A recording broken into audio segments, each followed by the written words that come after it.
بسم الله الرحمن الرحيم نحمده ونصلي على رسوله الكريم أما بعد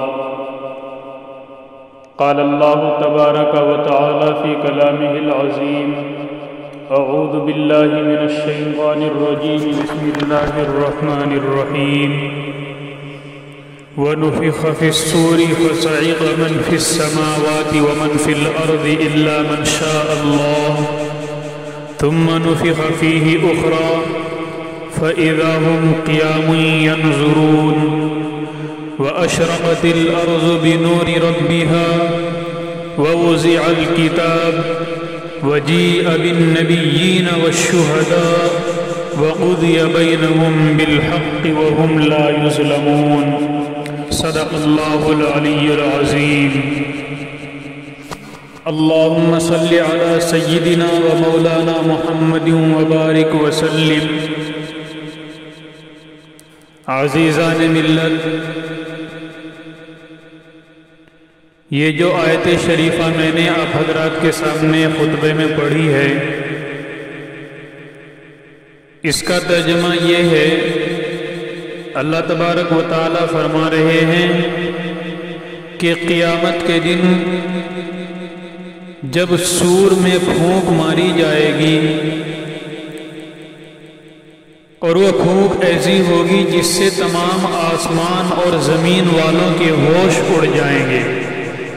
فَصَعِقَ مَنْ فِي السَّمَاوَاتِ وَمَنْ فِي الْأَرْضِ، کہ وہ پھونک ایسی ہوگی جس سے تمام آسمان اور زمین والوں کے ہوش اڑ جائیں گے. إِلَّا مَنْ شَاءَ اللَّهُ، مگر جس کو خدا چاہے وہ اس بے ہوشی اور موت سے محفوظ رہے گا. ثُمَّ نُفِخَ فِيهِ أُخْرَى، پھر اس سور میں دوبارہ پھونک ماری جائے گی.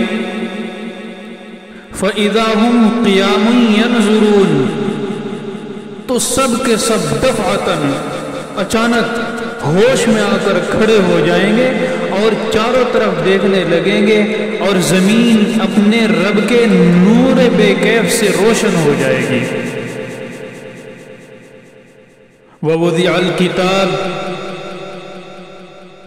جب سب کھڑے ہو جائیں گے اور چاروں طرف دیکھنے لگیں گے تو اللہ تعالیٰ فرما رہے ہیں وَوُضِعَ الْكِتَابُ، کہ سب کا نامہ اعمال ان کے سامنے رکھ دیا جائے گا. وَجِيءَ بِالنَّبِيِّينَ، اور پیغمبر والشہداء اور گواہ حاضر کیے جائیں گے. وَقُضِيَ بَيْنَهُمْ بِالْحَقِّ، اور سب کے بیچ میں بالکل فیصلہ ٹھیک اور صحیح کیا جائے گا. وَهُمْ لَا يُظْلَمُونَ، اور ان میں سے کسی پر ظلم نہ ہوگا، کسی کی نیکی کو چھپایا نہیں جائے گا اور کسی کے گناہ کو بڑھا کر نہیں لکھا جائے گا. علماء محققین فرماتے ہیں کہ 2 مرتبہ نفخ سور ہوگا. جو سور پھونکا جائے گا وہ 2 مرتبہ. پہلی مرتبہ جو ہوگا اس میں تو سب کے ہوش اڑ جائیں گے، جو زندہ ہیں وہ مر جائیں گے اور جو مر چکے ہیں ان کی روحوں پر بے ہوشی طاری ہو جائے گی. دوسری مرتبہ جو نفخ سور ہوگا تو مردوں کی ارواح ان کے ابدان اور اجسام کی طرف واپس ہو جائیں گی اور بے ہوشوں کو افاقہ ہوگا.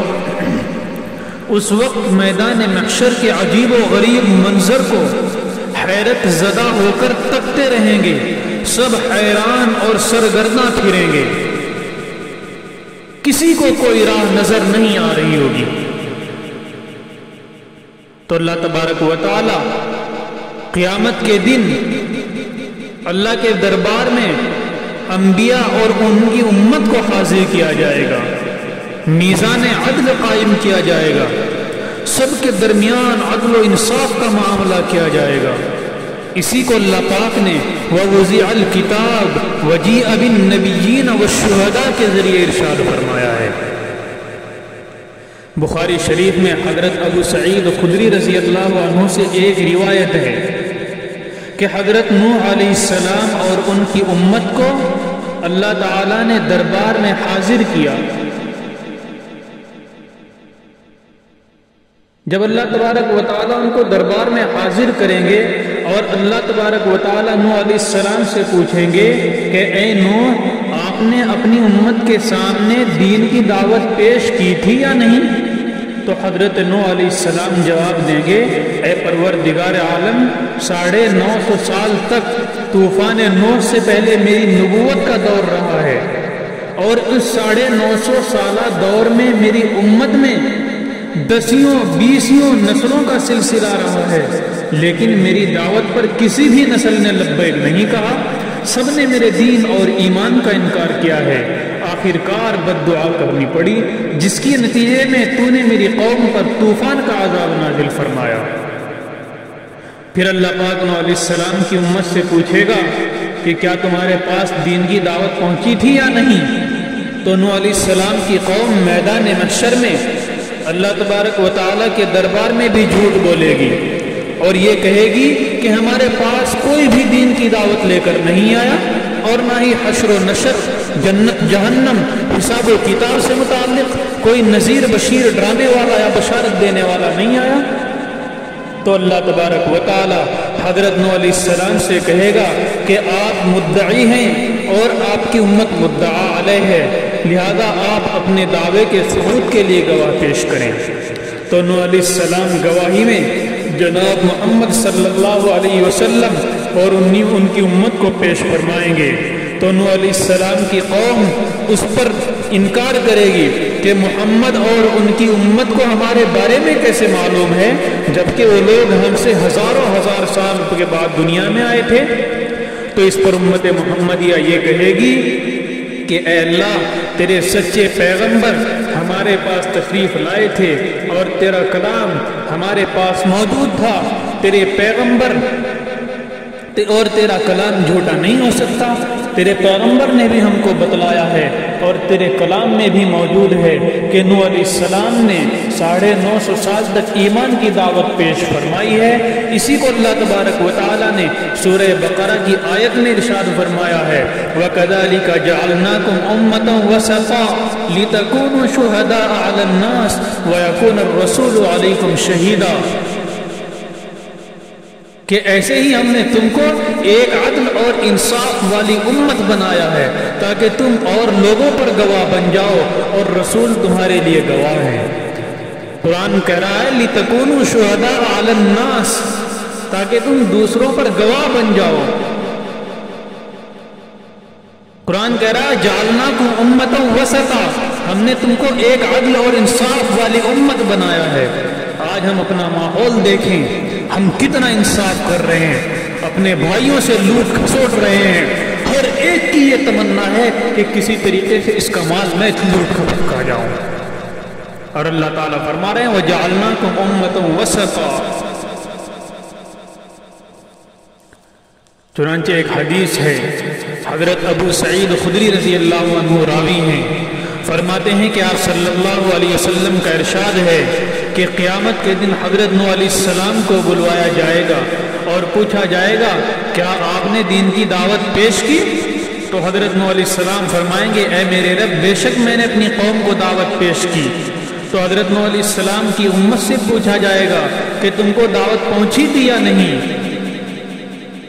تو پھر حضرت نوح علیہ السلام کی امت جھٹلا دے گی اور کہے گی کہ ہمارے پاس کوئی ڈرانے والا نہیں آیا تھا، وہی پوری بات جو میں پہلے بیان کر چکا ہوں۔ پھر اللہ تبارک و تعالیٰ اس امت سے پوچھیں گے،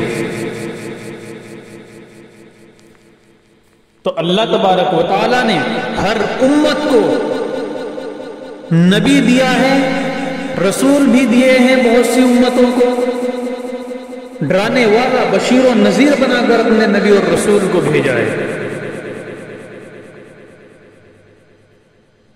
تو یہ نفخہ یعنی جو سور پھونکا جائے گا اس کا بیان چل رہا ہے۔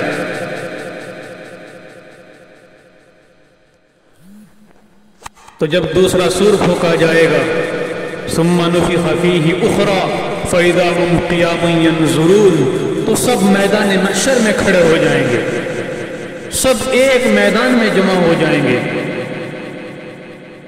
تو احادیث میں آتا ہے کہ جب میدان محشر قائم ہوگا بخاری مسلم میں بڑی احادیث ہیں، لمبی لمبی احادیث ہیں۔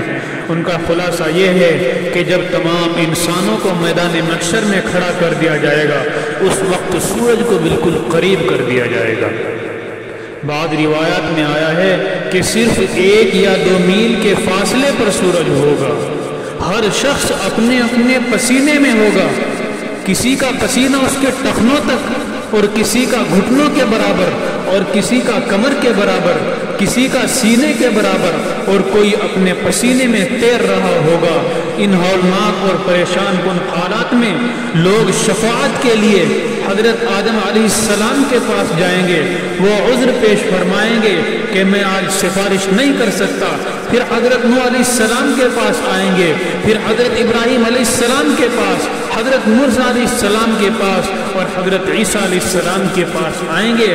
تمام انبیاء جب اپنا عذر پیش کر دیں گے اور تمام نبی یہی کہیں گے کہ تم اس نبی کے پاس جاؤ جس کا نام محمد ہے، تو یہ تمام امت کے لوگ جناب رسول اللہ صلی اللہ علیہ وسلم کی خدمت میں آ کر گزارش کریں گے کہ اللہ تعالیٰ نے آپ کو ما تقدم و ما تأخر تمام لغزشوں کو درگزر کرنے کا وعدہ فرمایا ہے، اور آپ کو دنیا ہی میں اس کی گارنٹی دے دی گئی ہے کہ آج آپ کو کوئی سوال و جواب کا خطرہ نہ ہوگا، جیسا کہ دوسرے پیغمبروں کو خطرہ ہے۔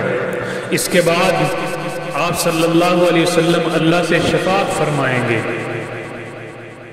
اور یہ شفاعت کا ایک لمبا واقعہ ہے جس کو ہم پہلے بھی بیان کر چکا ہوں۔ آج صرف اتنا بیان کرنا مقصد ہے کہ میدان محشر میں تمام لوگ سورج کی گرمی کی وجہ سے کس قدر حیران اور سرگردہ پریشان ہوں گے۔ چنانچہ ایک صحابی ہیں حضرت مقداد ابن عمرو کندی رضی اللہ عنہ، فرماتے ہیں کہ میں نے رسول اللہ صلی اللہ علیہ وسلم کو فرماتے ہوئے سنا ہے کہ جب قیامت کا دن ہوگا تو سورج کو بندوں سے بالکل قریب کر دیا جائے گا، اور اتنا قریب ہوگا کہ 1 یا 2 میل کے فاصلے پر، بس اتنا سا فاصلہ ہوگا جس سے سورج کی دھوپ میں لوگ بھونے جائیں گے۔ آج سورج اتنی دور ہے، جب گرمی ہوتی ہے تو بہت پسینہ بدن سے چھوٹتا ہے، ہزاروں کروڑوں میل کی دوری پر ہے آج سورج، اور جب صرف 2 میل یا 1 میل کے فاصلے پر ہوگا تب اندازہ لگاؤ کیا حال ہوگا۔ لوگ اس کی تپش میں بھن جائیں گے، اپنے اپنے اعمال کے اعتبار سے پسینے میں ہوں گے، کسی کا پسینہ ایڑیوں تک، کسی کا اس کے گھٹنوں تک، کسی کا کمر تک اور کسی کا ٹھوڑی تک، یعنی اپنے پسینے میں خود تیر رہا ہوگا۔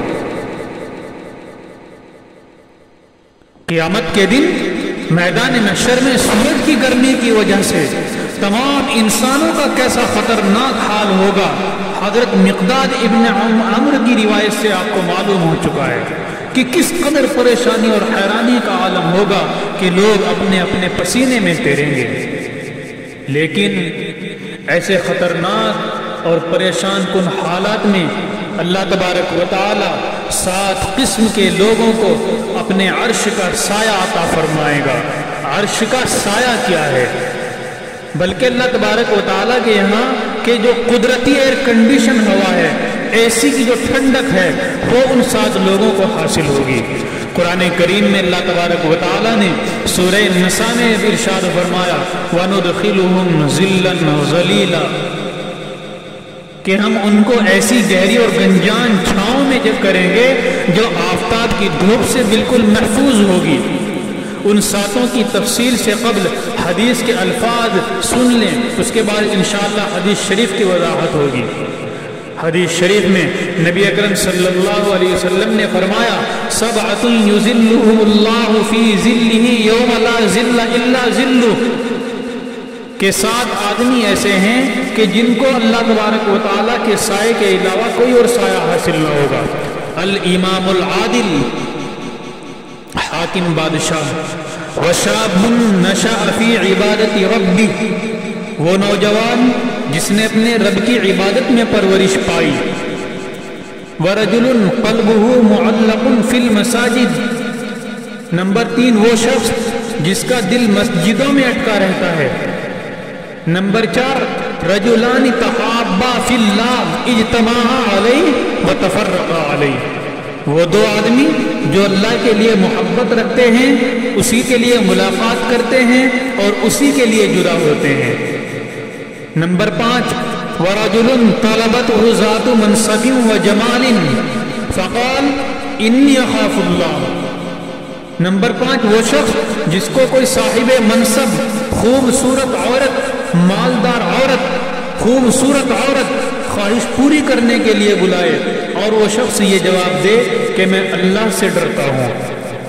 وَرَجُلٌ تَصَدَّقَ إِخْفَاءً حَتَّى لَا تَعْلَمْ شِمَالَهُ مَا تُنْفِقُ بِيَمِينِهِ، وہ شخص جو خفیہ صدقہ کرتا ہے، پوشیدہ صدقہ کرتا ہے، چھپا کر صدقہ دیتا ہے کہ دائیں ہاتھ نے کیا خرچ کیا بائیں ہاتھ کو معلوم نہیں ہوتا۔ وَرَجُلٌ ذَكَرَ اللَّهَ خَالِيًا فَفَاضَتْ عَيْنَاهُ، نمبر 7 وہ شخص جو تنہائی میں اللہ کا ذکر کرتا ہے پھر اس کی آنکھوں سے آنسو جاری ہو جائے۔ یہ ہے وہ 7 آدمی جن کو اللہ تبارک و تعالی اپنی عرش کے سائے میں سایہ نصیب فرمائیں گے۔ اس حدیث شریف کے اندر جناب رسول اللہ صلی اللہ علیہ وسلم کا ارشاد ہے کہ اللہ تبارک و تعالی قیامت کے دن سخت ہولناکی اور کٹھن حالت میں، جبکہ تمام لوگ سورج کی تپتی ہوئی دھوپ میں بلبلا رہے ہوں گے، تو اسی حالت میں 7 قسم کے لوگوں کو اپنے عرش کے سائے کی ایسی ایئر کنڈیشن میں آرام اور راحت کا مقام عطا فرمائے گا۔ ان میں سب سے پہلا ہے الامام العادل، حاکم بادشاہ۔ حاکم بادشاہ کو عرش کا سایہ کیوں ملے گا؟ اس کی وجہ یہ ہے کہ حاکم اس کو کہا جاتا ہے جس کو اپنے سے نیچے والوں پر پوری طرح اختیار حاصل ہوتا ہے اور اس کے ماتحت کے لوگ اس کے اختیار سے اور اس کی قدرت سے باہر نہیں جا سکتے۔ اگر وہ ماتحت لوگوں پر ظلم بھی کرے ان پر داروگیر کرنے والا کوئی نہیں ہوتا، اور اس قدر اختیارات کے باوجود صرف خوف خدا کی وجہ سے کبھی کسی پر ظلم اور بے انصافی کا معاملہ نہیں کرتا۔ اللہ تعالیٰ ایسے حاکم سے بہت زیادہ خوش ہوتا ہے، اس لیے اس کو اللہ تبارک و تعالیٰ عرش کا سایہ عطا فرمائیں گے۔ حاکم کا معنی بہت زیادہ وسیع ہے۔ بادشاہ اپنی رعایا کا حاکم یعنی محافظ بھی، نگراں بھی ہے، اور آفیسر اپنے ماتحت والوں کا حاکم بھی، محافظ بھی، نگراں بھی۔ گاؤں کا پردھان اپنے گاؤں والوں کا حاکم و محافظ، محتمم اپنے مدرسے کے عملے کا حاکم بھی، محافظ بھی، نگراں بھی۔ شوہر اپنی بیوی بچوں کا حاکم بھی، محافظ بھی اور نگراں بھی۔ خادم اور غلام اپنے مالک کے مال کا حاکم و محافظ اور نگراں ہے۔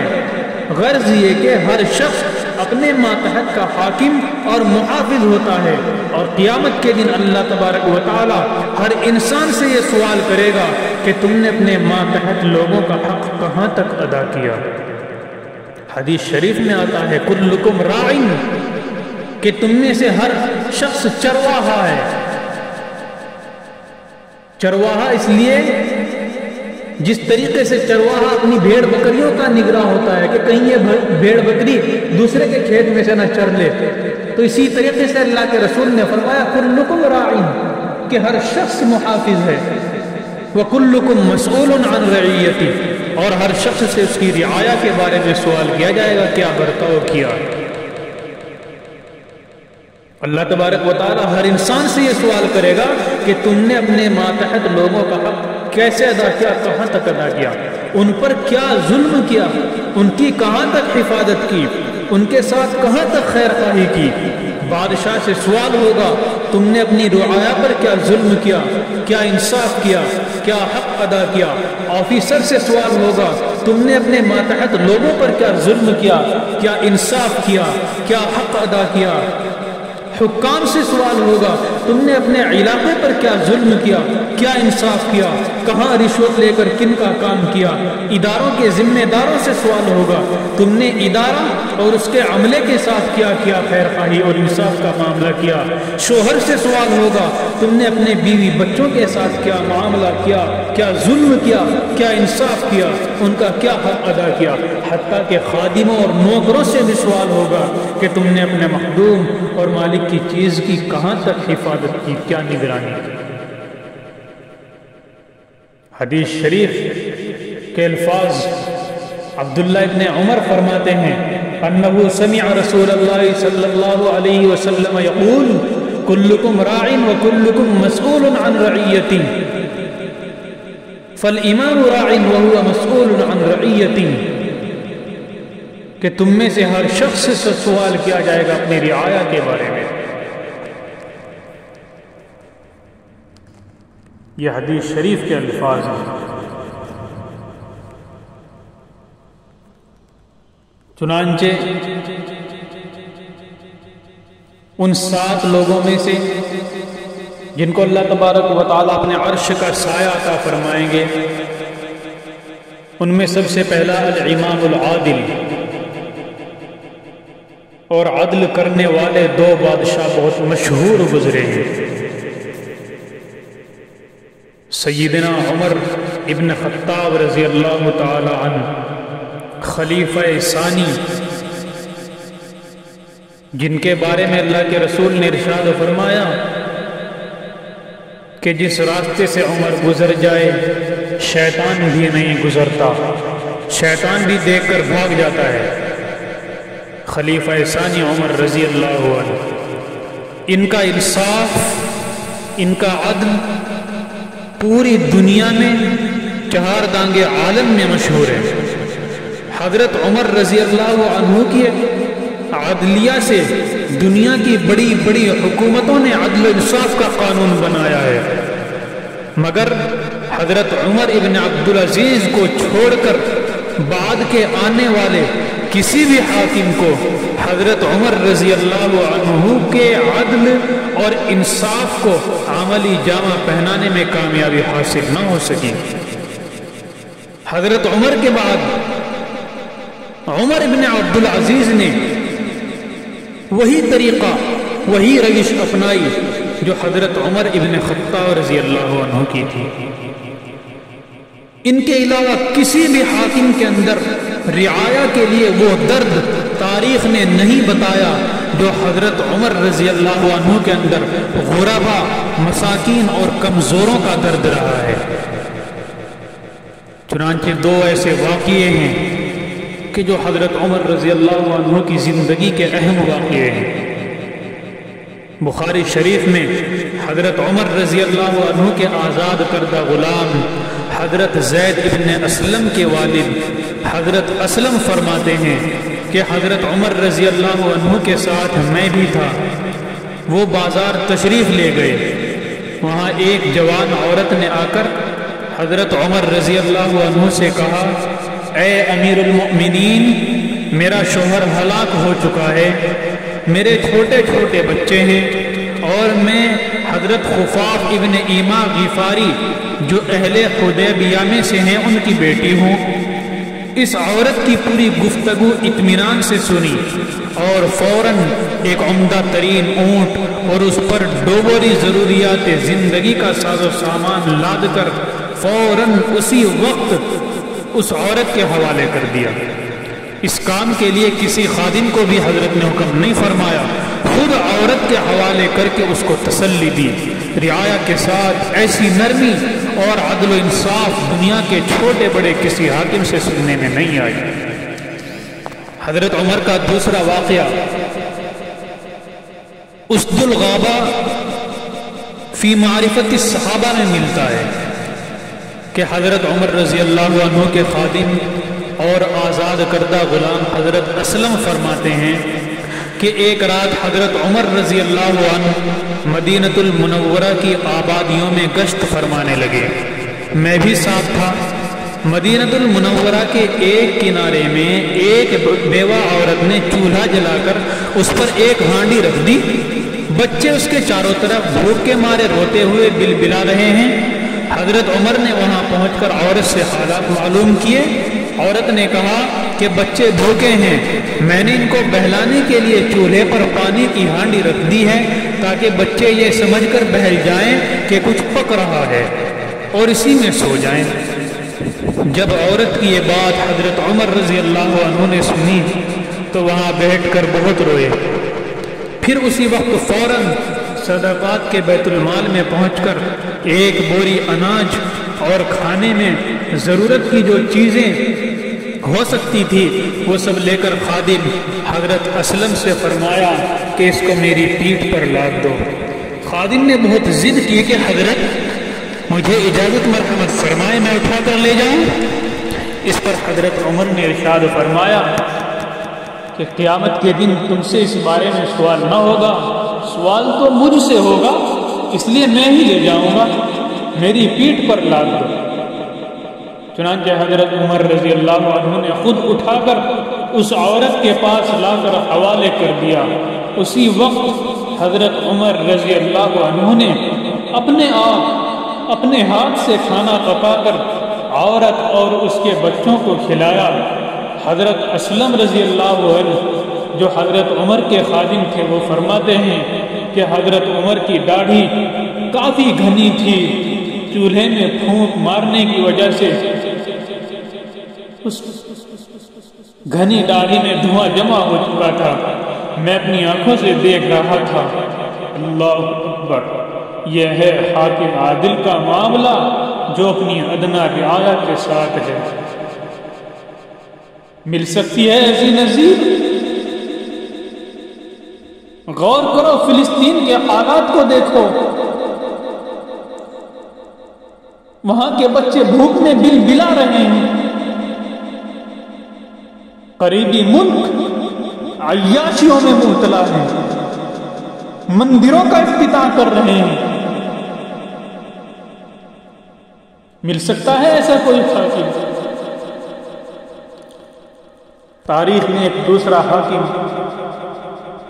دوسرا مرد خدا حضرت عمر ابن عبدالعزیز کا نام نامی ہے، جنہوں نے حضرت عمر کے بعد دنیا میں حکومت عادلہ قائم فرمائی تھی۔ ان کی مدت خلافت زیادہ لمبی نہیں رہی، صرف تقریباً 2.5 سال اپنے دور خلافت میں زندہ رہے۔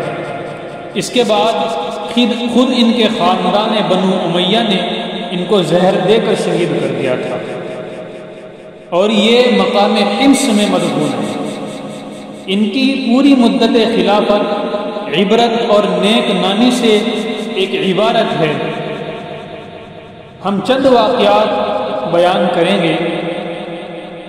ایک واقعہ امام اوزاعی رحمۃ اللہ علیہ فرماتے ہیں کہ حضرت عمر ابن عبدالعزیز جب خلافت پر فائز ہوئے تو ایک دفعہ ان کے مکان پر ان کے خاندان بنو امیہ کے لوگ اس لیے جمع ہو گئے کہ ان کو قرابت کی وجہ سے کوئی عہدہ ملے گا۔ حضرت عمر ابن عبدالعزیز نے سب کو یہ جواب دیا کہ میرے نزدیک تم سب قرابت داروں اور ایک ادنا سے ادنا مسلمان کے درمیان رتی برابر بھی فرق نہیں۔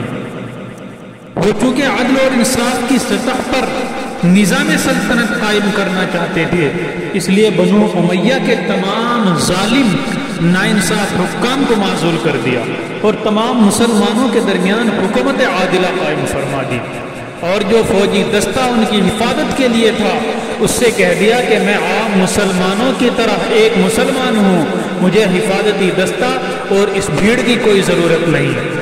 یہ سب حالات دیکھ کر ان کے خاندان بنو امیہ کے لوگ سخت ناراض ہو گئے، تو حضرت عمر ابن عبدالعزیز نے ایک دفعہ خطبے میں یہ اعلان کر دیا کہ عدل و انصاف قائم کرنے میں مجھے اگر اپنے خاندان کے لوگوں کو ایک طرف سے ذبح کرنا پڑے تو میں سب کو تہہ تیغ ذبح کر دوں گا، مگر بے انصافی نہیں کر سکتا۔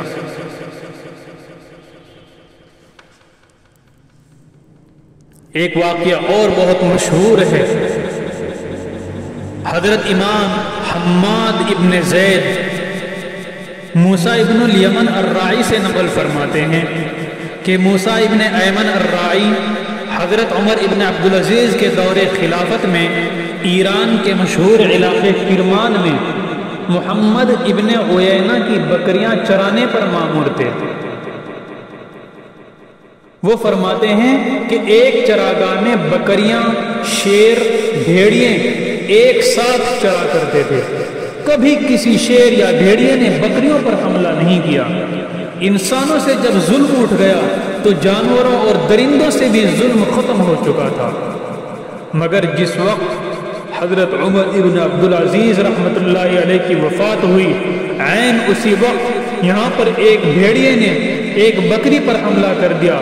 اسی وقت موسیٰ ابن ایمن رحمۃ اللہ علیہ نے انا للہ پڑھا اور کہا کہ اللہ تعالیٰ کے کسی ولی کامل اور نیک بندے کی وفات یا ہلاکت ہو چکی ہوگی، ورنہ ایسا ہرگز نہ ہوتا۔ چنانچہ بعد میں معلوم ہوا کہ عین اسی وقت جب بھیڑیے نے بکری پر حملہ کیا تھا، عین اسی وقت حضرت عمر ابن عبدالعزیز کی وفات ہو گئی تھی۔ تو نبی اکرم صلی اللہ علیہ وسلم نے جو یہ خوشخبری سنائی ہے کہ اللہ کے سائے میں جن کو سایہ ملے گا، وہ ان لوگوں کے لیے سنائی ہے، ایسے حاکموں اور بادشاہوں کے لیے بھی ہے۔ دوسرا شخص شاب نشأ فی عبادت ربی، خدا کی عبادت میں پرورش پانے والا، میدان محشر کی سخت ترین دھوپ اور گرمی میں جن 7 قسم کے لوگوں کو عرش کا سایہ حاصل ہوگا، ان میں سے دوسرا آدمی وہ نوجوان، وہ مرد خدا ہے جس نے عنفوان شباب ہی سے اپنے مولا اور حقیقی آقا کی عبادت میں پرورش پائی۔ جوانی کی عبادت اللہ تبارک و تعالیٰ کو بہت زیادہ پسند ہے۔ در جوانی توبہ کردن شیوئے پیغمبری، وقت پیری گرد ظالم می شود پرہیزگار، کہ جوانی میں عبادت کرنا پیغمبروں کا طریقہ اور عادت ہے، بڑھاپے میں تو ظالم بھیڑیا بھی پرہیزگار اور متقی بن جاتا ہے۔ چنانچہ ایک جوان مجاہد کا واقعہ ملتا ہے۔ حضرت ابو اللیث سمرقندی رحمۃ اللہ علیہ اپنی کتاب میں اپنے والد کے واسطے سے عبد الواحد ابن زید کا واقعہ نقل فرماتے ہیں۔ واقعہ تو بہت لمبا ہے، مگر مختصر یہ ہے کہ عبد الواحد ابن زید فرماتے ہیں کہ رومیوں سے لڑائی ہوئی تو مقابلے کے لیے ہم تیاری ہی کر رہے تھے اور پیر کے دن ہمیں روانہ ہونا تھا، یہ ہماری بات طے ہوئی۔ اسی درمیان ایک 15 سالہ نوجوان جس کے والدین فوت ہو چکے تھے، تو اس کے والدین کی جو وراثت تھی اس میں سے اس کو مال اور جائیداد بہت زیادہ حاصل تھی۔ تو اس کے سامنے ایک شخص نے یہ آیت کریمہ پڑھ کر سنائی، ان اللہ اشترى من المؤمنین انفسهم واموالهم بان لهم الجنہ۔ جب اس نوجوان نے یہ آیت کریمہ سنی تو مجھ سے کہا، اے عبد الواحد آپ گواہ رہنا، میں نے اپنی جان اور ساری دولت اللہ کے ہاتھ یوں فروخت کر دی ہے کہ مجھے جنت ملے گی۔ چنانچہ اس 15 سالہ نوجوان نے میدان کارزار میں اس جواں مردی کے ساتھ دشمنوں کا مقابلہ کیا کہ ایک مقام پر 9 پہلوانوں کو قتل کرنے کے بعد دشمنوں کے وار سے زخمی ہو کر گر پڑا، اور ابھی اس کی روح نکلنے والی تھی کہ وہاں سے میرا گزر ہوا تو دیکھا کہ اپنے خون میں مسکراتا ہوا دنیا سے رخصت ہو گیا۔ تیسرا آدمی جس کو قیامت کے دن میدان محشر کی سخت دھوپ اور گرمی اور پیاس کے عالم میں عرش الہی کا سایہ نصیب ہوگا، وہ خوش نصیب آدمی ہے جس کا دل ہر وقت خدا کی عبادت کے لیے مسجد میں لٹکا رہتا ہے۔ مسجد میں جا کر ایک نماز باجماعت ادا کرنے کے بعد دوسری نماز کے لیے انتظار کرتا ہے کہ کب نماز کا وقت آئے گا، کتنی دیر میں اذان ہونے والی ہے، تاکہ میں مسجد میں جا کر صف اول میں جگہ حاصل کر لوں اور تکبیر اولیٰ کے ساتھ اطمینان سے نماز ادا کر سکوں۔ ایسے شخص کو بھی میدان محشر میں عرش کا سایہ نصیب ہوگا۔ چوتھا شخص جس کو قیامت کے دن میدان محشر کی سخت دھوپ و گرمی میں عرش الہی کا سایہ نصیب ہوگا۔ وہ خوش نصیب آدمی ہے جو کسی دوسرے مسلمان سے صرف اللہ کی خاطر محبت کرتا ہو، جب ملاقات کرتا ہو تو بھی خدا کی رضا کی خاطر ملاقات ہوتی ہو، اور جب الگ ہوتا ہو تو بھی اللہ کی رضا کی خاطر الگ ہوتا ہو۔ بطور مثال بہت سارے واقعات احادیث میں مل جائیں گے، چنانچہ ایک واقعہ آپ صلی اللہ علیہ وسلم نے ارشاد فرمایا کہ جب تم میں سے کسی کو کسی دوسرے بھائی سے محبت اور دوستی ہو جائے تو اس بھائی سے بتلا دے کہ میں آپ سے محبت رکھتا ہوں، تاکہ جانبین سے تعلق بڑھ جائے۔ تو اگر اپنے کسی دوست سے تعلق ہو جائے تو اس کو بتلا دینا چاہیے، اور دوست بھی کیسا ہو، ایرا گیرا نتھو کھیرا دوست نہ بنائے، برے دوستوں سے دور رہنا چاہیے، نیک دوست ہو، برا دوست نہ بنانا چاہیے۔ بخاری شریف میں ایک روایت حضرت ابو موسیٰ اشعری رضی اللہ عنہ سے مروی ہے کہ جناب رسول اللہ صلی اللہ علیہ وسلم نے ارشاد فرمایا، نیک صالح دوست اور برے دوست کی مثال یوں سمجھو، نیک دوست مشک، عنبر اور عطر فروخت کرنے والے کی طرح ہے، اس سے 3 فائدوں میں سے کوئی ایک فائدہ ضرور حاصل ہوگا، یا تو تم اس سے مشک والا عطر خرید لو گے، یا تم کو وہ بطور تحفہ عطر پیش کرے گا، یا تم اس دوست کے پاس بیٹھو گے تو تم کو اس کی خوشبو حاصل ہوتی رہے گی۔ تو یہ 3 فائدے اس نیک دوست سے حاصل ہوں گے۔ اور برے دوست کی مثال بھٹی میں پھونک مارنے والے کی طرح ہے، اس سے تم کو 2 نقصان ہوں گے۔ نمبر 1، وہ تمہارے کپڑے جلا دے گا، یا پھر تمہیں اس سے بری قسم کی بدبو ملے گی۔ لہذا نیک دوستوں سے دوستی ہونی چاہیے اور انہی کی صحبت کے لیے اپنے آپ کو غنیمت سمجھنا چاہیے۔ اے برادر دور باش از یار بد، یار بد بدتر شود از مار بد۔ اے بھائی بدترین دوست سے اپنے آپ کو دور رکھا کرو، اور بدترین دوست بدترین سانپ سے بھی بدتر ہے۔ 5واں شخص، وہ شخص المرء نہیں، 5واں وہ شخص کہ جس کو کوئی خوبصورت اور اچھے منصب والی عورت خواہش پوری کرنے کو بلائے اور وہ یوں کہہ دے انی اخاف اللہ، کہ میں تو اللہ سے ڈرتا ہوں۔ یہ ایسا موقع تھا کہ خواہش پوری کرنے میں خدا تعالیٰ کے سوا کوئی رکاوٹ حاصل نہیں تھی، مگر مرد خدا کے ایمان و یقین کی کوئی انتہا نہیں کہ خوف خدا کی وجہ سے ساری خواہشیں قربان کر ڈالی۔ اللہ تعالیٰ ایسے مرد با خدا کو بھی قیامت کے دن سخت گرمی میں اپنے عرش کا سایہ نصیب فرمائیں گے۔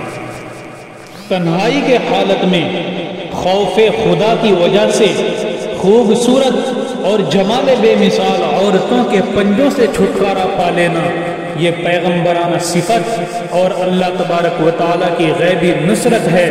جب زلیخا حضرت یوسف علیہ السلام کو دیکھ کر بے قابو ہو گئی تو غلط ارادے سے حضرت یوسف علیہ السلام کو اپنے قریب فریب میں لینے کے لیے اپنے آپ کو نہایت شاندار انداز سے بناؤ سنگار کر کے حضرت یوسف علیہ السلام کے سامنے پیش کیا۔ حضرت یوسف علیہ السلام کے سامنے اپنے خدائے عالم الغیب کی برہان اور دلیل تھی، اور پیغمبرانہ صفات غالب آ گئی، اور فرمایا معاذ اللہ، میں اللہ کی پناہ چاہتا ہوں۔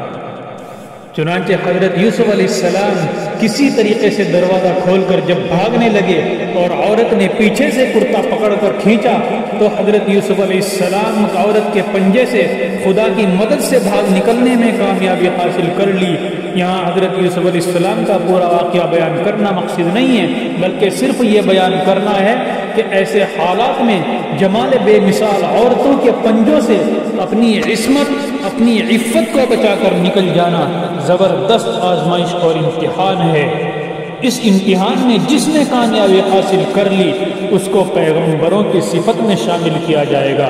قیامت کے دن میدان محشر کی سخت ترین گرمی میں، جبکہ کسی بھی چیز کا سایہ نہ ہوگا، عرش الہی کا بہترین سایہ اس شخص کو نصیب ہوگا۔ چنانچہ بنی اسرائیل میں ایک واقعہ، ایک آدمی کا واقعہ ہے جس کا نام کفل تھا۔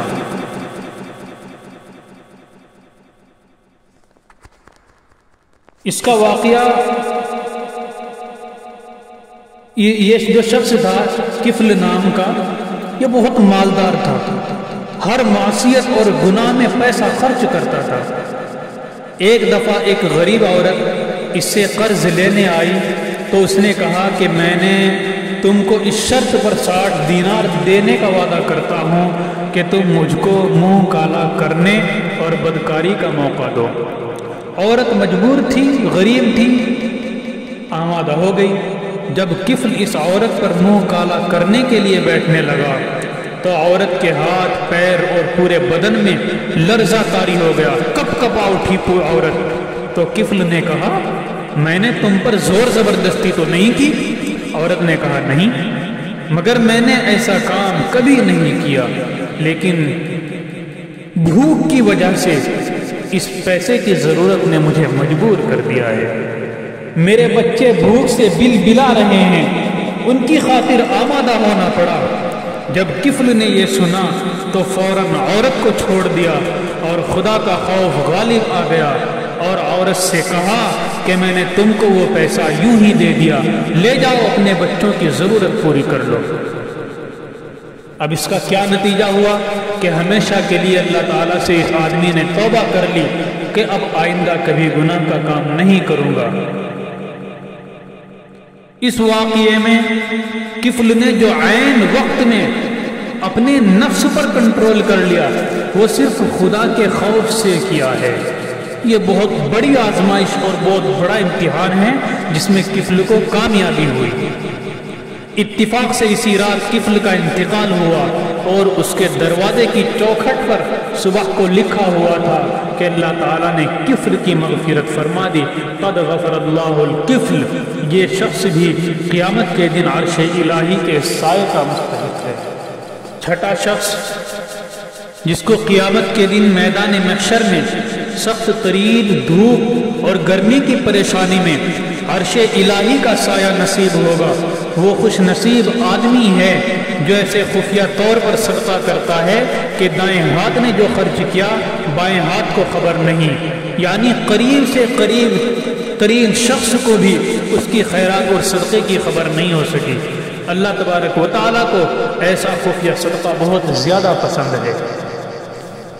اور سب سے آخر والا شخص رجل ذکر اللہ خالیا ففاضت عیناہ، ساتواں آدمی جس کو قیامت کے دن شدید گرمی میں عرش الہی کا سایہ نصیب ہوگا، وہ خوش نصیب آدمی ہے کہ اس کی تنہائی میں اللہ کا ذکر کرتے ہوئے آنکھوں سے زار زار آنسو جاری ہو جائیں، اس لیے کہ تنہائی میں ذکر خدا میں آنسو جاری ہونے کا مطلب یہ ہے کہ اس کی عبادت میں کسی قسم کی ریاکاری نہیں ہے، اور جس عبادت میں ریاکاری نہ ہو وہی در حقیقت خدا کی اصل عبادت ہے اور اسی میں اخلاص ہے، اس لیے اللہ تبارک و تعالیٰ اس سے بہت زیادہ خوش ہوتے ہیں۔ میان عاشق و معشوق رمزیست، کرامن کاتمی راہم خبر نیست۔ عاشق و معشوق کے درمیان کیا تعلق، کیا اشارہ، کیا کنایہ ہے، کرامن کاتبین یعنی فرشتوں کو بھی معلوم نہیں۔ جس کے تنہائی میں آنسو نکل جائے اس سے بڑھ کر خدا کا مخلص بندہ کون ہو سکتا ہے۔ اللہ تبارک و تعالیٰ کو دو قطرے بہت زیادہ پسند ہیں۔ ایک حدیث میں آپ صلی اللہ علیہ وسلم کا ارشاد نقل کیا گیا ہے کہ اللہ تبارک و تعالیٰ کو دو قطرے اور دو آثار بہت زیادہ محبوب ہیں، ان سے زیادہ کوئی دوسری چیز اللہ کو پسند ہی نہیں ہے۔ دو قطرے تو یہ ہیں، نمبر ایک آنسو کا وہ قطرہ جو اللہ تعالیٰ کی خشیت کی وجہ سے گرتا ہے، اللہ تعالیٰ کے خوف کی وجہ سے روتا ہے، اس میں ریاکاری نہیں ہوتی، اس لیے اللہ کو یہ بہت پسند ہے۔ نمبر دو خون کا وہ قطرہ جو اللہ کے راستے میں بہایا گیا ہو، تو یہ دو قطرے اللہ تبارک و تعالیٰ کو بہت پسند ہیں۔ اور دو آثار اور ہیں، وہ یہ جو اللہ کے راستے میں ظاہر ہوا ہو، ایک اثر تو یہ یعنی دینی دعوت کی، جہاد یا طلب علم کے لیے نکلا اور اس میں پیدل چلنے کی وجہ سے پیروں میں ظاہر ہو گیا ہو۔ نمبر 2 وہ اثر جو اللہ کے فرائض کی ادائیگی میں ظاہر ہو گیا ہو، یعنی نمازی کے سجدے کے آثار یا سخت سردی میں ٹھنڈے پانی سے وضو کرنے کی وجہ سے ہاتھ پیر پھٹ جانے سے جو ظاہر ہوتے ہیں، یہ آثار اللہ تبارک و تعالیٰ کو بہت زیادہ پسند ہے۔ اللہ تبارک و تعالیٰ سے دعا کیجیے کہ اللہ تبارک و تعالیٰ ہم کو بھی ان 7 شخصوں میں سے کسی ایک شخص میں شامل فرمائے، اور ہمیں کوشش یہ کرنی چاہیے کہ ہم ان 5 صفات کو اپنے اندر اپنا لیں۔ اللہ تبارک و تعالیٰ مجھے بھی اور آپ کو بھی عمل کرنے کی توفیق عطا فرمائے۔ وآخر دعوانا ان الحمد للہ رب العالمین۔